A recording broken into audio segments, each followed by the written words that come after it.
കേരള സാഹിത്യ അക്കാദമി അവാർഡാണ് ഏറ്റവും ലേറ്റസ്റ്റ് ആയിട്ട് കിട്ടിയത്. അത് കിട്ടിയപ്പോൾ എന്തായിരുന്നു മനസ്സിൽ? വലിയ സന്തോഷമുണ്ടായിരുന്നു. കാരണം നമ്മൾ കുട്ടിക്കാലത്ത് ഈ എഴുത്തുകാരെയൊക്കെ കാണുമ്പോഴേ അവരുടെ ഇതിനകത്ത് എഴുതിയിട്ടുണ്ടാകും കേരള സാഹിത്യ അക്കാദമി അവാർഡ് കിട്ടിയ ആളെന്നുള്ളത്. അപ്പോൾ അത് കിട്ടിയപ്പോൾ വല്ലാത്ത ഒരു സന്തോഷമുണ്ടായിരുന്നു. അതിനേക്കാളും എനിക്ക് വേറെ ഒരു എക്സ്പീരിയൻസ് എന്നൊക്കെ പറയുന്നത്, എനിക്കൊരു 10, 18, 19, 20 വയസ്സുള്ളപ്പോൾ തന്നെ ഞാൻ ഈ ഫ്ലൈറ്റിൽ കയറിയിട്ടുണ്ട്. അതൊക്കെ നമ്മളെ സംബന്ധിച്ചിടത്തോളം ഇതാണ്. അങ്ങനെ ഈ ഡൽഹിയിൽ എന്ന് വെച്ചാൽ കേന്ദ്ര സാഹിത്യ അക്കാദമിയുടെ പരിപാടി അങ്ങനെ ഡൽഹിയിലൊക്കെ ക്ഷണിക്കപ്പെട്ടിട്ടുണ്ട്. കേന്ദ്ര സാഹിത്യ അക്കാദമി, കേരളമല്ല, ഇന്ത്യൻ ഗവൺമെൻറ്റിൻ്റെ ഭാഗമായി നിൽക്കുന്ന കേന്ദ്ര സാഹിത്യ അക്കാദമിയുടേതായിട്ട് അങ്ങനെ പോയിട്ടുണ്ട്. അത് എന്ന് വെച്ചാൽ അത് വല്ലാത്തൊരു അനുഭവമാണ്. കാരണം നമുക്ക് നമ്മൾ ജീവിച്ചു വന്ന ഒരു ജീവിത അവസ്ഥയിൽ നിന്ന് നമുക്ക് കിട്ടാത്ത ചില കാര്യങ്ങൾ ഒരുപക്ഷെ ഈ കവിത എഴുതുന്ന ഒരാളെന്നുള്ള രീതിയിൽ അങ്ങനെ കുറച്ചൊക്കെ കിട്ടിയിട്ടുണ്ട്. കേരള സാഹിത്യ അക്കാദമി അവാർഡിന് എല്ലാ കൊല്ലവും ഇങ്ങനെ പുസ്തകങ്ങൾ ക്ഷണിക്കും, ആൾക്കാരിങ്ങനെ പുസ്തകങ്ങൾ അയക്കും. അപ്പം നമുക്ക് സത്യത്തിൽ നമ്മൾ ഒരു കാലത്ത് ഇങ്ങനെ പ്രതീക്ഷിക്കുന്നില്ല, നമ്മൾ പുസ്തകം അയക്കും എന്നേ ഉള്ളൂ. ഇപ്പം പക്ഷെ ഒരു ദിവസം ഒരു തവണ ആയപ്പോഴത്തേക്കും അനൗൺസ് ചെയ്യുമ്പോൾ നമുക്ക് കൂടി കിട്ടുന്നു എന്നുള്ളത് വല്ലാത്തൊരു സന്തോഷമാണ്. മാത്രമല്ല പിന്നെ കുറച്ച് അധികം ഒരു 10ഓളം അവാർഡുകൾ കിട്ടിയിട്ടുണ്ട് പല മേഖലയിൽ നിന്ന്. ഇത് മൂലൂർ പുരസ്കാരം കിട്ടിയിട്ടുണ്ട്. അത് അത്യാവശ്യം ONV സാർ തൊട്ട് തുടങ്ങുമ്പോൾ ബാലേന്ദ്രൻ ചുള്ളിക്കാട്, ONV, തിരുനെല്ലൂർ കരുണാകരൻ, അവർക്കൊക്കെ കിട്ടിയ അവാർഡാണ്. എനിക്ക് തോന്നുന്നു അവർക്കൊക്കെ കിട്ടിയ അവാർഡിൽ ഏറ്റവും ഇളയ തലമുറയിൽ പ്രായം കുറഞ്ഞ ആൾ തന്നെ ഞാനാണെന്ന് തോന്നുന്നു.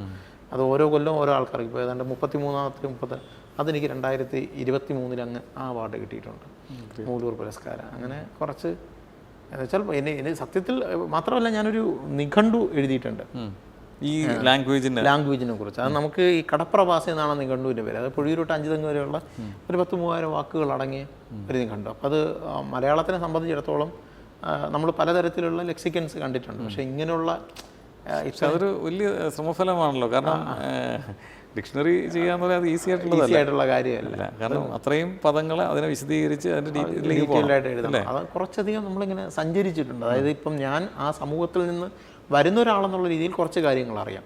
പക്ഷെ അതിനപ്പുറം ഈ പൊടിയൂര് തൊട്ട് ഈ 5 തെങ്ങ് വരെയുള്ള പ്രദേശത്ത് സഞ്ചരിക്കുക, അവിടുത്തെ തലമുതിർന്ന മത്സ്യത്തൊഴിലാളികളെ കാണുക, അവർ പറയുന്ന കഥകൾ, അവർ പറയുന്ന കാര്യങ്ങൾ, അവരുടെ ഈ ഒരു വാക്ക് ചിലപ്പോൾ നമ്മൾ തിരഞ്ഞതിൻ്റെ അർത്ഥം പറയുമ്പോൾ ഇതെല്ലാം തൊട്ടടുത്ത തുറകളാണ്. പക്ഷേ ഒരിടത്ത് പറയുന്ന അർത്ഥമായിരിക്കില്ല വേറൊരു സ്ഥലത്ത്, അവർ പറയുന്ന അർത്ഥം വേറെ ആയിരിക്കും. അപ്പോൾ നമ്മൾ ഈ ഒരു ചെറിയൊരു ഇതിനകത്ത് തന്നെ ഇത്രയും വ്യത്യസ്തതകളുണ്ട് എന്നുള്ളത് വല്ലാത്തൊരു അത്ഭുതമാണ് അതിനകത്ത്. അടുത്ത മറ്റൊരു കവിത പാടിയാലോ?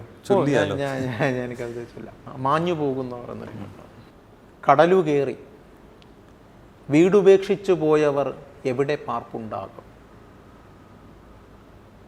അവരുടെ കണ്ണിലെ നനവ് മറ്റൊരു കടലായിരമ്പുമ്പോഴും ഈ ഭൂമിയിൽ ഒരു തുണ്ട് മണ്ണില്ലെന്ന ദുഃഖത്തിൽ അവരെവിടെ ഇരിപ്പുണ്ടാകും?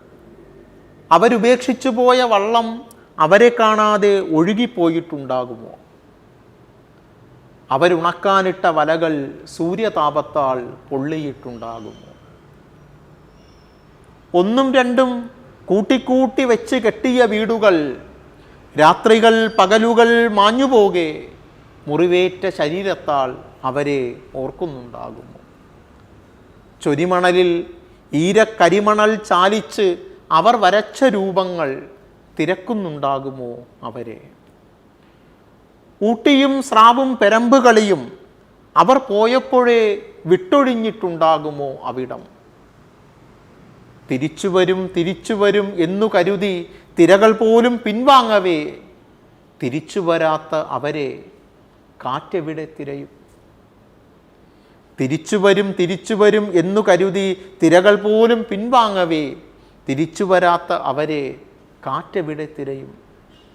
ചില ആളുകൾ ഇവിടെ നിന്ന് മാഞ്ഞു പോകുന്നത് ആരാരും അറിയാത്തത്ര എളുപ്പമാണെന്ന് നമ്മൾ ആരെങ്കിലും അറിഞ്ഞിട്ടുണ്ടോ? ചില ആളുകൾ ഇവിടെ നിന്ന് മാഞ്ഞു പോകുന്നത് ആരാരും അറിയാത്തത്ര എളുപ്പമാണെന്ന് നമ്മൾ ആരെങ്കിലും അറിഞ്ഞിട്ടുണ്ടോ? ചില മനുഷ്യരെ ഈ ഭൂമുഖത്ത് നിന്ന് ചില മനുഷ്യർ പെട്ടെന്ന് മാഞ്ഞു പോവുകയല്ലേ.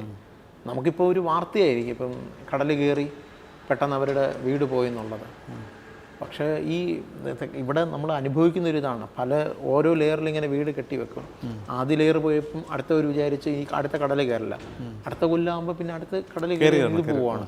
പിന്നെ ശംഖുമോഹൻ തന്നെ പോയില്ലേ. അപ്പോൾ ഇങ്ങനെ ഓരോ ലെയർ പോയി. അപ്പോൾ 7ാമത്തെ ലെയറിലെ വീട് ഇപ്പോൾ പോയി കഴിഞ്ഞു. അപ്പോൾ ഒരു കാലത്ത് അവർ നിൽക്കുകയാണ്. അപ്പോൾ അവിടെ ചില മനുഷ്യർ പറയുന്ന കാര്യമുണ്ട്, എന്ന് വെച്ചാൽ ഇവർ ഈ കരമൊക്കെ ഈ മനുഷ്യർ അടച്ചുകൊണ്ടിരിക്കുക, പക്ഷെ അവരുടെ വീടില്ല. ആ വീടിരുന്ന സ്ഥാനത്ത് കടലാണ്, കടൽ കയറി കിടക്കുകയാണ്. അവരോട് ചോദിച്ചാൽ അവർ ചൂണ്ടിക്കാണിച്ചിരുന്നത് ആ കടൽ ഇപ്പം അടിച്ചുകൊണ്ടിരിക്കുന്ന അതില്ല, അവിടെയാണ് ഞങ്ങളുടെ വീടിരുന്നെന്നുള്ളത്. അപ്പോൾ ഈ മനുഷ്യരിപ്പോഴും അതിന് കരമടയ്ക്കുന്നു. അത് ഭയങ്കര വല്ലാത്തൊരിതല്ലേ.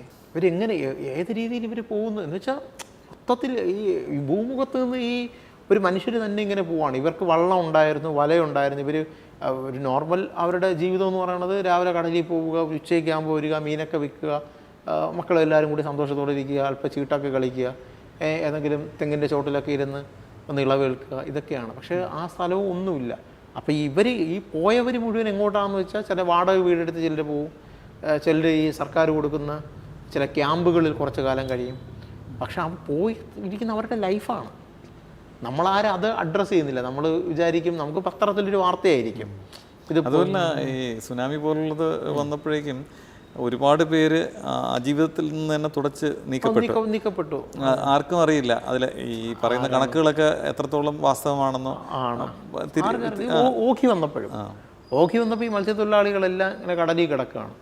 പക്ഷെ കടലിൽ കിടക്കുന്ന ആൾക്കാർ ഇതിൽ ഏറ്റവും വലിയൊരു വേദന എന്ന് പറയുന്നത് ചില മനുഷ്യർ പറയും. ഇപ്പോൾ എൻ്റെ ചേട്ടൻ ഈ ഓഖി വന്നതിന് ശേഷം പിന്നെ അവൻ 2-3 വട്ടമേ കടലിൽ പോയിട്ടുള്ളൂ. അതിന് മുമ്പ് വരെ കടലിൽ പോയിക്കൊണ്ടിരുന്ന ഒരാളാണ്. ഇപ്പോൾ ഞങ്ങളുടെ വീട്ടിൽ ഞാൻ പറഞ്ഞത് 7 ആണുങ്ങളാണ്. അതിൽ മൂത്തയാൾ മരിച്ചു, അയാൾ കടലിൽ തന്നെയാണ് വീണ് മരിച്ചു പോകുന്നത്. ഇപ്പോൾ എൻ്റെ നേരെ മൂത്തയാളെന്ന് പറയുന്നത് അവനിപ്പോൾ ഇങ്ങനെ ഓഖിക്ക് മുമ്പ് വരെ രാവിലെ നന്നായിട്ട് കടലിൽ പോയിക്കൊണ്ടിരിക്കുകയാണ്. പക്ഷേ ഓഖി വന്നതിന് ശേഷം കടലിൽ പോകുന്നില്ല. അപ്പോൾ ചോദിച്ചാൽ അമ്മയോട് നമ്മൾ എന്ത് ചെയ്യും, കടലിൽ പോകാത്ത എന്താണ് ഇങ്ങനെ ചെയ്യുന്നത്? അപ്പോൾ അവന് പേടിയാണ് പറയുന്നത്. ഒരുപാട് മനുഷ്യർക്ക് ഇത് വല്ലാത്തൊരു പേടി കൊണ്ടുവന്നിട്ടുണ്ട്. അതൊന്ന്. രണ്ടാമത്തേന്ന് വെച്ചാൽ ഇവിടുത്തെ കുറച്ച് സ്റ്റുഡൻസ്, അതായത് ഇതുമായി ബന്ധപ്പെട്ട് ഈ മത്സ്യത്തൊഴിലാളികളുടെ പുനരുദ്ധാരണവുമായി ബന്ധപ്പെട്ട് അവരുടെ സാമൂഹികമായ ഇടങ്ങൾ ഉറപ്പാക്കാൻ ശ്രമിക്കുന്ന കുറച്ച് സംഘടനകളുണ്ട്. അപ്പോൾ അതിൽ ചില യുവാക്കളായിട്ടുള്ള മനുഷ്യർ അവർ എടുത്ത ഒരു ചെറിയൊരു ഡോക്യുമെൻ്ററി അതിൽ ഈ മത്സ്യത്തൊഴിലാളികൾ പറയുന്നത് ഓഖി വന്നതിന് ശേഷം ഞങ്ങൾക്ക് കടലിൽ പോകാൻ പറ്റുന്നില്ല. കാര്യം എന്താണെന്ന് വെച്ചാൽ ഞങ്ങളുടെ കൂടെ കടലിൽ വന്നുകൊണ്ടിരുന്ന കൂട്ടുകാരെ ഞങ്ങൾ കടലിൽ പോകുമ്പം അവൻ്റെ ഒച്ച ഞങ്ങൾ കേൾക്കുകയാണ്. അവൻ നമ്മളോട് പറയുകയാണ്, അതെ നീ ഞാൻ മരിച്ചു പോയിട്ട് നിനക്ക് ഒരു സങ്കടമില്ലേ, അല്ലെങ്കിൽ ഞാനും 1 കൊല്ലം മുമ്പ് നിങ്ങളുടെ കൂടെ ഉണ്ടായിരുന്നതല്ലേ. അപ്പോൾ ഇവർക്ക് രാത്രി കിടക്കുമ്പോഴും അത് ഭയങ്കര ഇരുട്ടും കടലും അതിൻ്റെ ശബ്ദവും വന്യതയൊക്കെ നിൽക്കുന്നൊരു സമയമല്ലേ, മഴയൊക്കെ വന്നാൽ. ഇപ്പം കടലിൽ വേറെ ചില അനുഭവങ്ങളുണ്ട്. അതായത് ഇപ്പം നമ്മളൊരു മിന്നലടിക്കുകയാണെങ്കിൽ ഇപ്പം കടലിൽ ഒരു വള്ളത്തിലിരിക്കുന്ന മനുഷ്യരായിരിക്കും, അല്ലെങ്കിൽ മിന്നൽ വന്നിട്ട് അവിടെ താളായിരിക്കും അടിക്കുന്നത്, അയാൾ കരിക്കട്ടയായി വീണവിടെ കിടക്കുകയാണ്. മിന്നലടിച്ച് ആൾ മരിച്ചു കിടക്കും. ഈ മരിച്ച മനുഷ്യരെയും കൊണ്ടാണ് മറ്റേ മനുഷ്യർ തുഴഞ്ഞ് അല്ലെങ്കിൽ എഞ്ചിനും ഓടിച്ച് ഇത്രയും ദൂരം ഇങ്ങ് കരയിലേക്ക് വരുന്നത്. വല്ലാത്തൊരു അനുഭവമാണ്. എന്ന് വെച്ചാൽ അതിൽ ഞാൻ കുട്ടിക്കാലത്ത് കണ്ടിട്ടുള്ള ഒരു അനുഭവം എന്ന് പറയുന്നത്, ഈ 2 സഹോദരങ്ങളായിട്ടുള്ള ഒരു 70-75 വയസ്സുള്ള ആൾക്കാർ കടലിൽ പോവാണ്. അപ്പം കടലിൽ പോയപ്പോഴത്തേക്കും ഈ ചേട്ടൻ അവിടെ വെച്ച് എന്ത് ചെയ്ത് ഈ മിന്നലടിയേറ്റ് മരിച്ചു. അനിയൻ ആ പേടിയും മരിച്ചു കിടക്കുന്ന ആളെയും കൊണ്ട് ആ ഭയവും വേദനയും എല്ലാം കൊണ്ട് അയാൾ തുഴഞ്ഞു വരികയാണ്. തുഴഞ്ഞ് കരയിലേക്ക് വന്ന് കരയിലപ്പോൾ ആൾക്കാർ മീനാണെന്ന് കരിച്ച് പോകുമ്പോഴത്തേക്കും കൂടെ പോയ ആൾ മരിച്ച് കിടക്കുകയാണ്. അങ്ങനെ നമുക്കൊരു പക്ഷേ ചിന്തിക്കാൻ കഴിയുന്നതിന് അപ്പുറത്തെ അനുഭവങ്ങളുള്ള മനുഷ്യരാണ് ഇവർ. അവരെക്കുറിച്ച് നമ്മളെങ്ങനെ ആശങ്കപ്പെടുന്നത്? ആ ഒരു സമൂഹത്തിൽ നിന്ന് വരുന്ന ഒരു ആളാണ് താങ്കൾ. അപ്പോൾ അവരുടെ വേദനകൾ ശരിക്കും പച്ചയായി തന്നെ ഇവിടെ എഴുതപ്പെടുന്നു അല്ലേ? ഞാൻ പക്ഷേ നമ്മളിപ്പോൾ വായിച്ച് അല്ലെങ്കിൽ കേട്ട കവിതകൾ, നമ്മളിപ്പോൾ ചൊല്ലുന്ന കവിതകളൊന്നും ഇതല്ല. ഇപ്പോൾ നമ്മൾ ഈ ആശാൻ്റെ കവിത വിദ്യാലോ അല്ലെങ്കിൽ ഗുരുപ്പുഴയുടെ വള്ളത്തോളിൻ്റെ അല്ല വലിയ അങ്ങനെയുള്ള കവിതകൾ വായിച്ച് അങ്ങനെയുള്ള കവിതകൾ കാണാപ്പാഠം പഠിച്ച് വന്നിട്ടുള്ള ആൾക്കാർ. പക്ഷേ എനിക്ക് തോന്നുന്നു വെച്ചാൽ എന്തുകൊണ്ട് ഞാൻ അതുപോലെ എഴുതിയില്ല എന്ന് ചോദിച്ചാൽ എനിക്ക് തോന്നുന്നു നമ്മുടെ അനുഭവം. അതെ, എൻ്റെ അനുഭവമാണ് എൻ്റെ കവിത. അതാണ് കറക്റ്റ് ഐഡന്റിറ്റി. വേറൊരാൾ ചെയ്യുന്നതല്ലല്ലോ, എനിക്ക് എൻ്റെതായ കവിത അതിനകത്ത് ഉണ്ടാവുക എന്നുള്ളത്. ഇപ്പം ഈ കുട്ടിക്കാലത്ത് നമ്മൾ ക്ലാസ്സിൽ പഠിക്കുമ്പോഴേ ഇപ്പോൾ അമ്മ എനിക്ക് വിശക്കുമ്പോൾ കാച്ചിയ പാല് തരും എന്നൊക്കെ പറഞ്ഞ് കഥ പഠിക്കും. അപ്പം നമ്മളാണെങ്കിൽ കാച്ചിയ പാല് പോയിട്ട് മറ്റേ ചിലപ്പോൾ അന്ന് രാവിലത്തെ ഭക്ഷണം പോലും കഴിക്കാതെ പോകുന്ന മനുഷ്യരായിരിക്കും. പക്ഷെ നമ്മൾ പാഠപുസ്തകത്തിൽ പഠിക്കുകയാണ്, വിശക്കുമ്പോൾ അമ്മ എനിക്ക് കാച്ചിയ പാല് തരുമെന്ന് പറയുന്നത്. അപ്പോൾ നമ്മുടേതല്ലാത്ത അനുഭവങ്ങളെ നമ്മുടേതെന്ന രീതിയിൽ പഠിക്കേണ്ടി വന്ന ഒരു സമൂഹം കൂടിയാണ്.